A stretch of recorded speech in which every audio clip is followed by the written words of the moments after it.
जय हिंद बच्चों, सीखो प्लस क्लासेस के सीरीज में आपका स्वागत है। आज हम बात करेंगे वर्ग नवम के केमिस्ट्री रसायन का चैप्टर 2 है, हमारे आसपास के पदार्थ शुद्ध है, या इसी को हम पढ़ते हैं पदार्थों का वर्गीकरण। ठीक है ना। और इसमें हम बात करेंगे अति लघुतरीय प्रश्नों का। किसकी बात करेंगे? अति लघुतरीय प्रश्न का। ठीक है।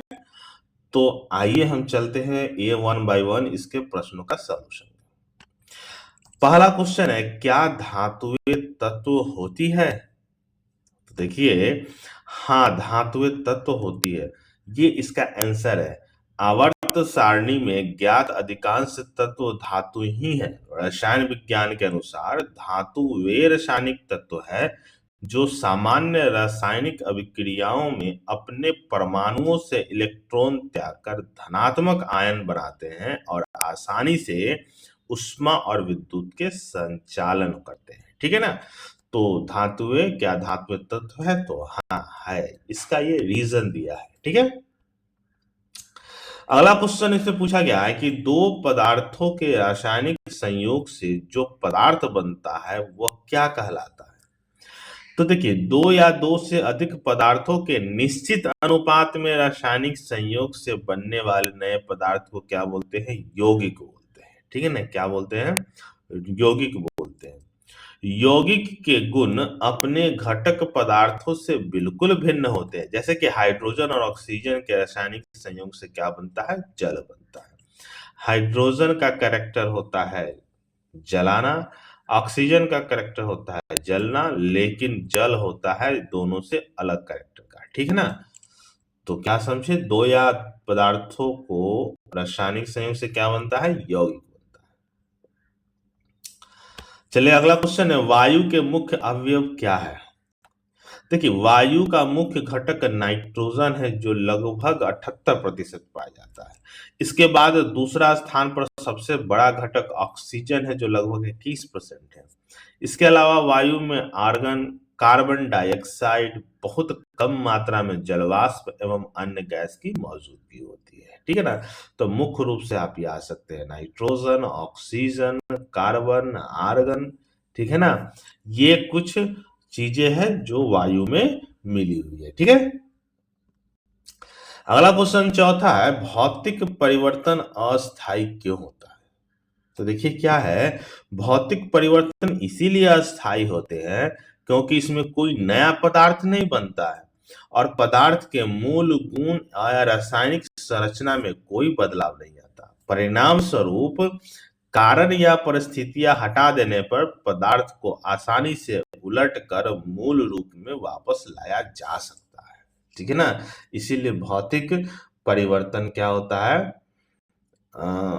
अस्थायी होता है। ठीक है। जैसे कि हम मोम को पिघलाकर लिक्विड में परिवर्तन कर सकते हैं। ठीक है। फिर से लिक्विड से हम मोम में परिवर्तन कर सकते हैं। ठीक है ना। चलिए क्वेश्चन नंबर 5, उस विधि का नाम बताएं जिसके द्वारा नमक और जल से बने विलयन से अवयवों को पृथक किया जा सकता है। तो देखिए, नमक या जल के विलयन से दोनों अवयवों को पृथक करने के लिए वाष्पन या आसवन विधि का प्रयोग किया जाता है। आंसर आपका इतना ही है। ठीक है ना।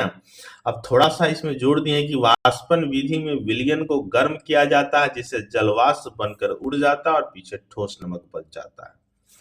इसी को अगर बात करें, यदि आप जल को पुनः प्राप्त करना चाहते हैं तो आसवन विधि का उपयोग किया जा सकता है। इसके अतिरिक्त क्रिस्टलीकरण का तकनीक का प्रयोग भी किया जा सकता है जिससे जो नमक को शुद्ध क्रिस्टल प्राप्त करने में मदद करती है। ठीक है ना। तो अति लघुतरीय प्रश्न है तो आप केवल ये 2 लाइन से संतुष्ट हो सकते हैं। ठीक है। अगला क्वेश्चन है 6, बारूद किन किन पदार्थों का मिश्रण है? तो देखिए, बारूद मुख्य रूप से 3 पदार्थों से मिलता है। एक सोडा जिसको पोटेशियम नाइट्रेट बोलते हैं, चारकोल जिसको हम कोयला बोलते हैं, और गंधक जिसको हम सल्फर बोलते हैं। ये मुख्य अवयव होते हैं बारूद के, सोडा, चारकोल, गंधक, मतलब पोटेशियम नाइट्रेट, कोयला और सल्फर। ठीक है। क्वेश्चन नंबर 7 है, क्या हीरा एक तत्व है? तो बोला कि हाँ, हीरा एक तत्व है, यह रासायनिक रूप से शुद्ध कार्बन का ही एक ठोस रूप है, इसको हम अपरूप कहते हैं। हीरे में केवल कार्बन के परमाणु मौजूद होते हैं जो आपस में जुड़कर एक बेहद मजबूत त्रिआयामी संरचना बनाते हैं, ठीक है ना। तो क्या हीरा एक तत्व है, ठीक है।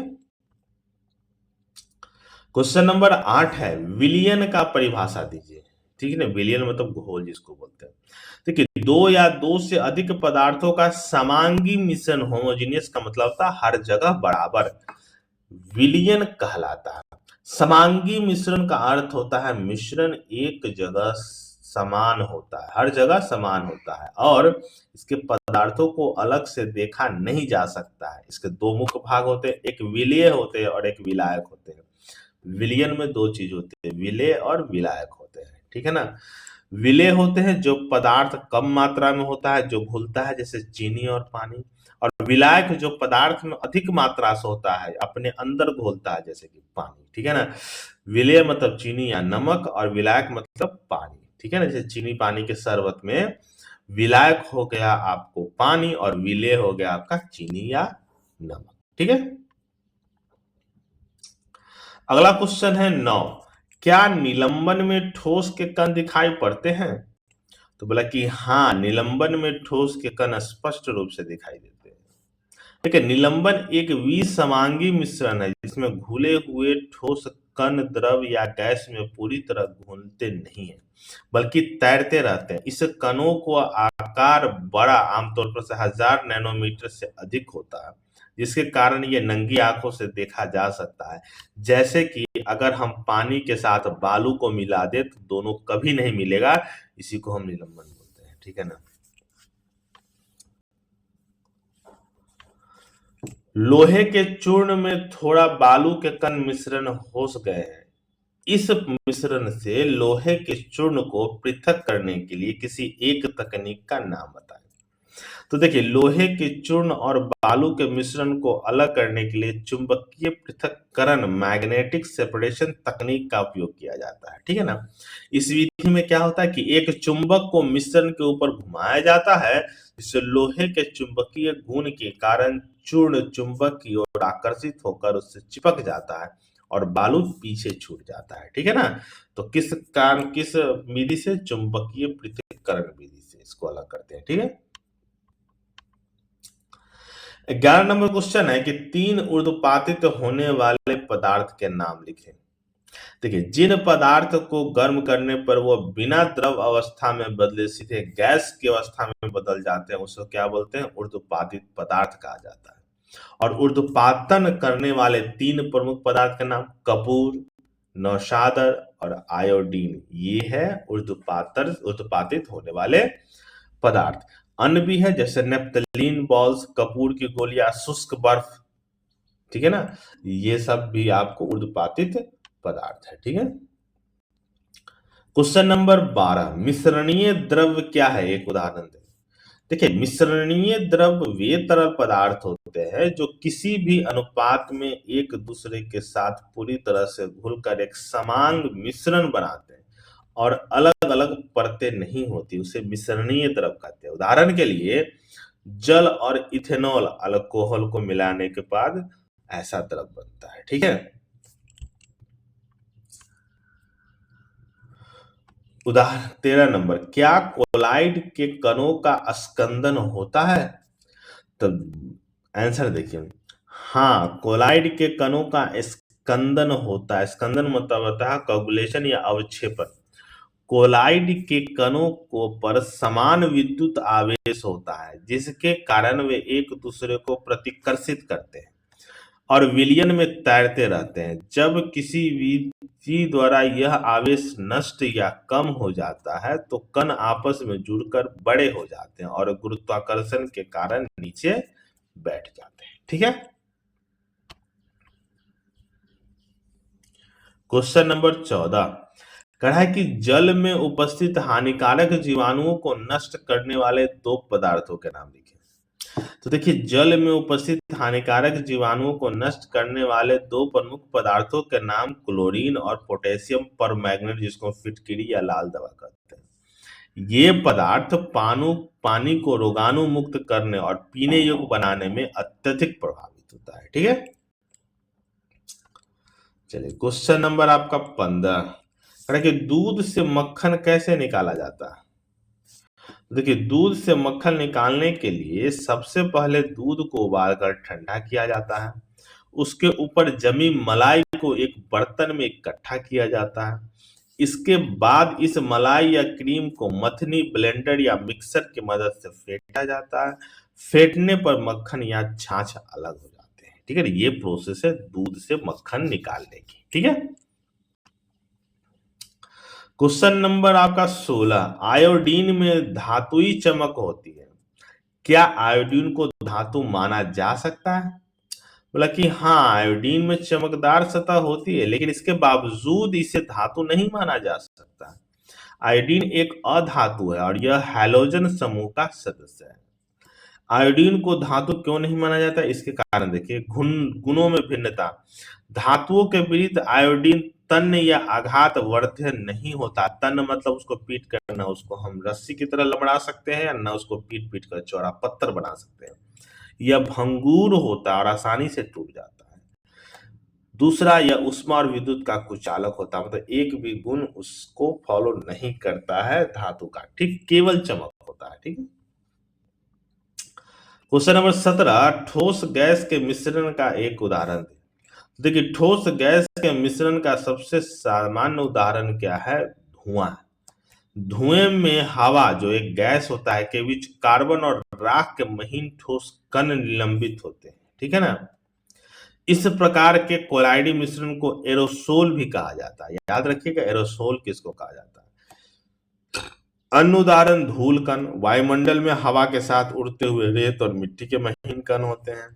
ज्वालामुखी के राख, हवा में तैरते हुए ज्वालामुखी के ठोस भी होते हैं, हवा के साथ ठोस का मिश्रण। ठीक है ना, उसको हम क्या बोलते हैं, एरोसोल।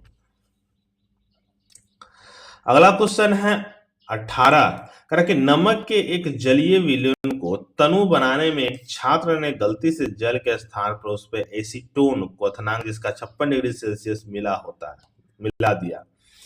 उस प्रक्रिया का नाम बताएं जिससे एसीटोन को पूरा प्राप्त किया जा सकता है। ठीक है ना, अब यहां देखिए, एसीटोन को पुनः प्राप्त करने के लिए आसवन या प्रभावी आसवन विधि को उपयोग किया जाता है। ठीक है, अब ऐसा कहते चूंकि एसीटोन और जल के क्वथनांक में पर्याप्त अंतर होता है, एसीटोन 56 डिग्री सेल्सियस पर और जल 100 डिग्री सेल्सियस पर मिश्रण को गर्म करने पर कम क्वथनांक वाला एसीटोन पहले वाष्पीकृत हो जाता है और इस प्रकार को संघनित्र की सहायता से ठंडा करके वापस द्रव में अलग पात्र में एकत्रित कर दिया जाता है, जिससे अंततः आसवन फ्लास्क में केवल नमक और जल का विलयन शेष रह जाता है। ठीक है, मतलब एक घोल में जल और एसीटोन को रखा जाता है, मिला हुआ है, जिसको गर्म किया जाता है मात्र 56 डिग्री सेल्सियस पर।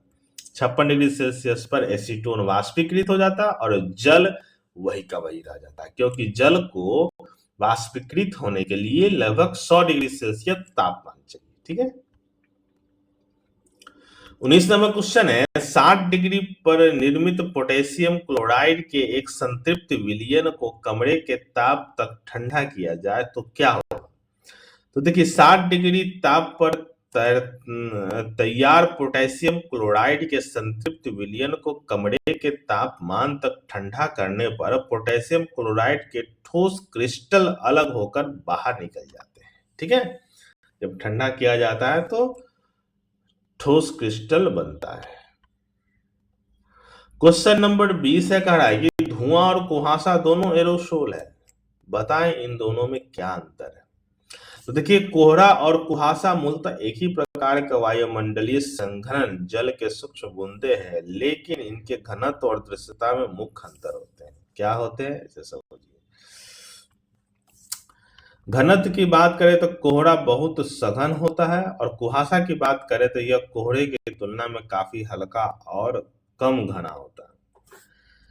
दृश्यता, विजिबिलिटी क्या है, इसमें दृश्यता बहुत कम होती है, आमतौर पर वह 1 किलोमीटर से कम, कभी कभी 50 से 200 मीटर तक होती है। और कुहासा इसमें दृश्यता अपेक्षाकृत अधिक होती है, 1 से 2 किलोमीटर या उससे अधिक की होती है। ठीक है?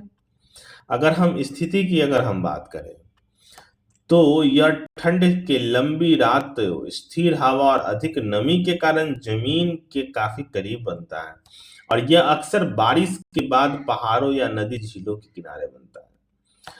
कोहरा की बात करें तो यह अधिक खतरनाक होता है, जिससे सड़क, रेल, हवाई यातायात बाधित होता है और कुहासा में यह कम खतरनाक होता है, इससे सामान्य यात्रा में कोई खास बाधा नहीं होती है। ठीक है ना? तो ये कोहरा और कुहासा का ये आपका अंतर था और ये लघु उत्तरीय प्रश्नों का कलेक्शन था। ठीक है, क्लास 9th का। इसको आप पढ़िएगा, समझिएगा, अच्छा लगा तो शेयर कीजिएगा। धन्यवाद।